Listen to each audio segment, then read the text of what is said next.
کہ جو بھی بری بات ہوتی ہے جو ان کے تئیں بری بات ہوتی ہے، وہ کہہ دیتے ہیں کہ یہ جی ہمارے تو ہاتھ بندھے ہوئے ہیں، ہم تو ہل نہیں سکتے، یہ تو فوج کر رہی ہے. اور جو اچھی بات ہوتی ہے یہ نون لیگ اپنے کریڈٹ پہ لے لیتی ہے. آپس کی بات ہے ڈاکٹر صاحب، میں آپ کے پلیٹ فارم سے یہ بات کر رہا ہوں، کچھ بھی اچھا نہیں ہوا. جو کچھ وہ سمجھ رہے ہیں برا ہے وہ برا نہیں ہوا. یعنی دیکھیے نا، میں ایک بڑی یعنی ان بٹوین دی لائنز ایک کلاسک بات اس کو سمجھا جائے، میں اپنے یعنی منہ میں مٹھو ہونے کی حیثیت سے یہ بات بھی کر سکتا ہوں. جو بھی وہ سمجھ رہے ہیں اچھا ہوا ہے کچھ اچھا نہیں ہوا، اور جو وہ سمجھ رہے ہیں برا ہوا ہے کچھ برا نہیں ہوا. It is the matter of time. آپ کو پتا ہے جب یہ گورنمنٹ انسٹال کی گئی اور اس کو کوئی کسی کا کور دیا گیا تو اس کور کے اندر ایک بہت بڑا بیک گراؤنڈ تھا. وہ بیک گراؤنڈ 2022 میں شاید نہیں 2019 میں پلان ہوا اور اب وہ انفولڈ ہو رہا ہے. تو اس انفولڈنگ میں سب سے امپورٹنٹ رول کون پلے کر رہا ہے ورلڈ سٹیج کے اوپر؟ It is field marshal Asim Munir. تو اگر عاصم منیر وہ رول پلے کر رہا ہے تو اس کا مطلب ہے وہ ایک اسٹریٹجک جینیس ہے. اگر وہ اسٹریٹجک جینیس ہے تو اس کا مطلب ہے ایک تیسری جنگ عظیم کو روکنے کے لیے وہ رول پلے کر رہا ہے جو کہ امریکہ کے وہم و گمان میں بھی نہیں تھا. امریکہ نے ایک جنگ شروع کی without an exit strategy, and that exit strategy exist or is with Asim Munir. اور اگر عاصم منیر وہ رول پلے کر رہا ہے تو اندرونی سیاست کے اندر ڈومیسٹک پولیٹکس کس کا کام ہے؟ شہباز شریف کا. ہو از شہباز شریف؟ یہ پولیٹیکل نہیں ہے لوگ، نہ یہ پولیٹیکل لیڈرز ہیں. دیکھیے نہ یہ پولیٹیکل لیڈرز ہیں نہ ان کو پولیٹکس کا پتہ ہے. یہ ایک پرسنل انٹرسٹ کے اوپر بات کرتے ہیں. یس آئی ایگری کہ زرداری صاحب اور ان کی پارٹی ایک پولیٹیکل پارٹی ہے، اور اس وقت جو ملکی حالات جس طرف جا رہے ہیں وہ سنکرنائزڈ ہیں ود دی ریجنل حالات اور انٹرنیشنل حالات.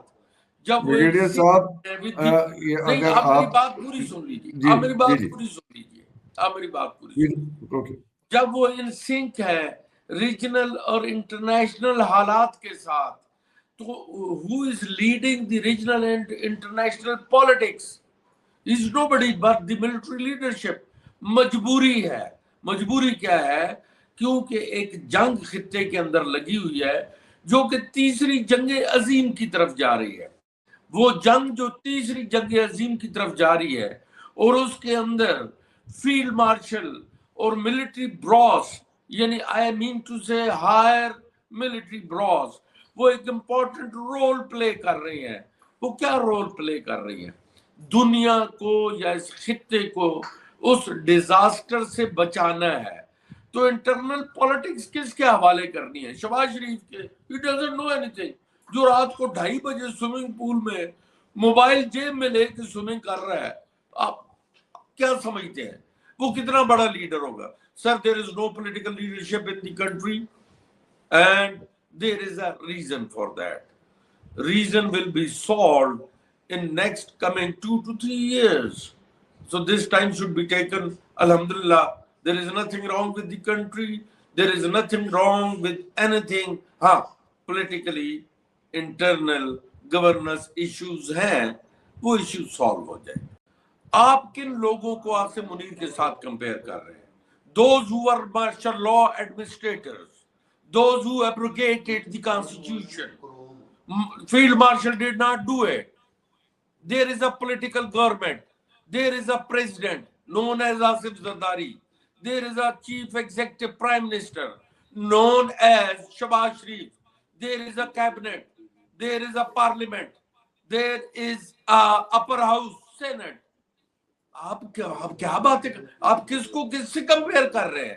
آپ عاصم منیر کو مشرف کے ساتھ کمپیئر کر رہے ہیں، ضیاء الحق کے ساتھ کمپیئر کر رہے ہیں. Asim Munir has nothing to do with them because Asim Munir is not chief martial law administrator. He did not abrogate the constitution. He is as a chief of defense forces. How can you اب اگر آپ کی political leadership, آپ کا president جو sitting ہے، آپ کا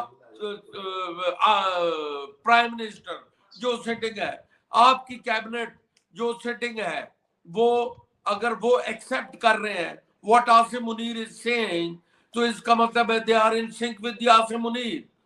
So how can you know how can you اس کو ملا سکتے ہیں عاصم منیر کو ضیاء الحق کے ساتھ، مشرف کے ساتھ، یحییٰ کے ساتھ، ایوب خان کے ساتھ؟ those were the dictators, martial law administrators. Asim Munir is not a dictator.